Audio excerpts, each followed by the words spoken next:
Black Beauty by Anna Sewell. Part 1, Chapter 5, A Fair Start. The name of the coachman was John Manley. He had a wife and one little child, and they lived in the coachman's cottage very near the stables. The next morning he took me into the yard and gave me a good grooming, and just as I was going into my box with my soft coat and bright, the squire came in to look at me and seemed pleased. "John," he said, "I meant to have tried the new horse this morning, but I have other business. You may as well take him around after breakfast. Go by the common and the high wood, and back by the watermill and the river. That will show his paces." "I will, sir," said John. After breakfast he came and fitted me with the bridle. He was very particular in letting out and taking in the straps to fit my head comfortably. Then he brought a saddle, but it was not broad enough for my back. He saw it in a minute and went for another, which fitted nicely. He rode me first slowly, then a trot, then a canter, and when we were on the common he gave me a light touch with his whip, and we had a splendid gallop. "Ho-ho, my boy," he said, as he pulled me up. "You would like to follow the hounds, I think." As we came back through the park, we met the squire and Mrs. Gordon walking. They stopped, and John jumped off. "Well, John, how does he go?" "First rate, sir," answered John. "He is as fleet as a deer, and has a fine spirit, too. But the lightest touch of the rein will guide him."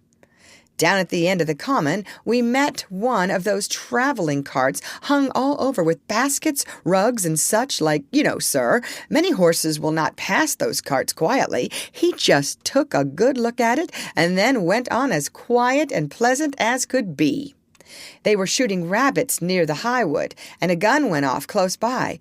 He pulled up a little and looked, but did not stir a step to right or left. I just held the rein steady and did not hurry him, and it's my opinion he has not been frightened or ill-used while he was young.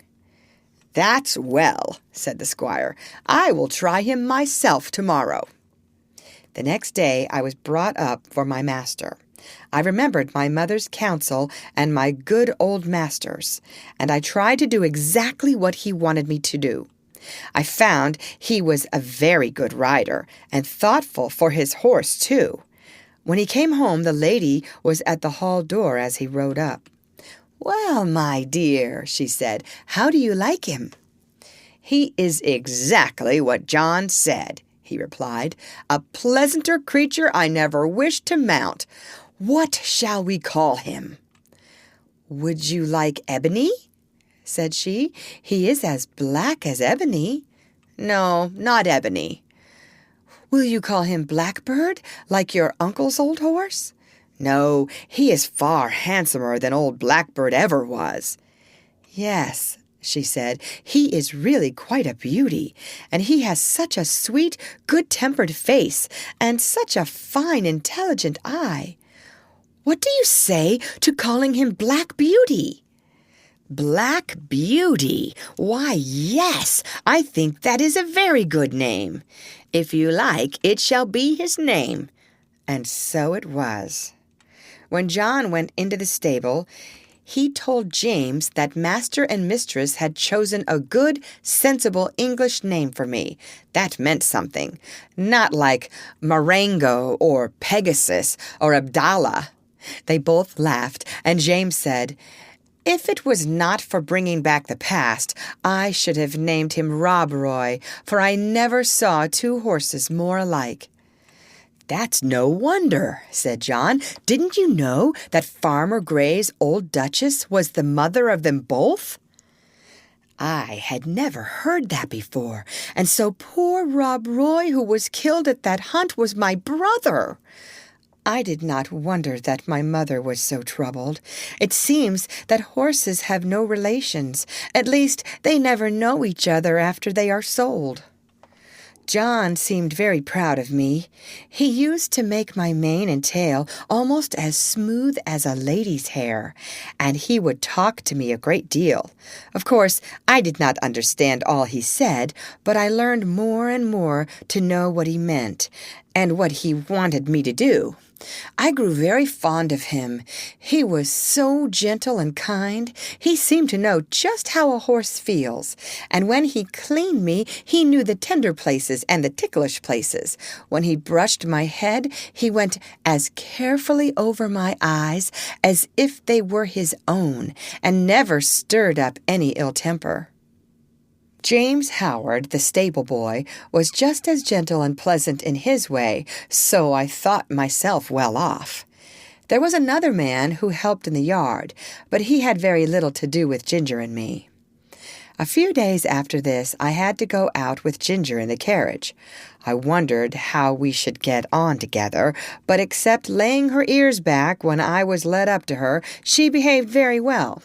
She did her work honestly and did her full share, and I never wished to have a better partner in double harness. When we came to a hill, instead of slackening her pace, she would throw her weight right into the collar and pull away straight up. We had both the same sort of courage at our work, and John had oftener to hold us in than to urge us forward. He never had to use the whip with either of us. Then our paces were much the same, and I found it very easy to keep step with her when trotting, which made it pleasant, and Master always liked it when we kept step well, and so did John. After we had been out 2 or 3 times together, we grew quite friendly and sociable, which made me feel very much at home. As for Merrylegs, he and I soon became great friends. He was such a cheerful, plucky, good-tempered little fellow that he was a favorite with everyone, and especially with Miss Jessie and Flora, who used to ride him about in the orchard and have fine games with him and their little dog Frisky. Our master had 2 other horses that stood in another stable. One was Justice, a roan cob used for riding or for the luggage cart. The other was an old brown hunter named Sir Oliver. He was past work now, but was a great favorite with the master, who gave him the run of the park. He sometimes did a little light carting on the estate, or carried one of the young ladies when they rode out with their father, for he was very gentle and could be trusted with a child as well as Merrylegs. The cob was a strong, well-made, good-tempered horse, and we sometimes had a little chat in the paddock, but of course I could not be so intimate with him as with Ginger, who stood in the same stable. End of chapter. Read by Lorraine Montgomery for Lit2Go on the web at fcit.usf.edu.